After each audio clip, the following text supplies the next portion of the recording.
भारतात दरवर्षी 24 एप्रिल हा दिवस राष्ट्रीय पंचायती राज दिन म्हणून साजरा केला जातो.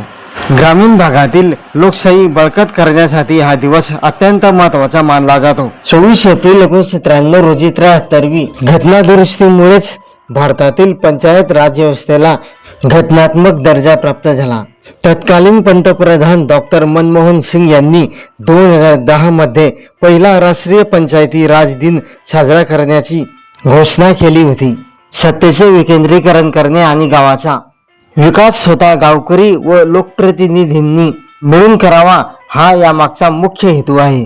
त्रिस्तरीय व्यवस्था या अंतर्गत ग्रामपंचायत म्हणजे गाव पातळी, पंचायत समिती म्हणजे गट पातळी आणि जिल्हा परिषद म्हणजे जिल्हा पातळी अशी त्रिस्तरीय रचना कार्यरत आहे. हा दिवस ग्राम स्वराज्याकडून सुराज्याकडे जाण्याच्या प्रवासाचे प्रतीक आहे.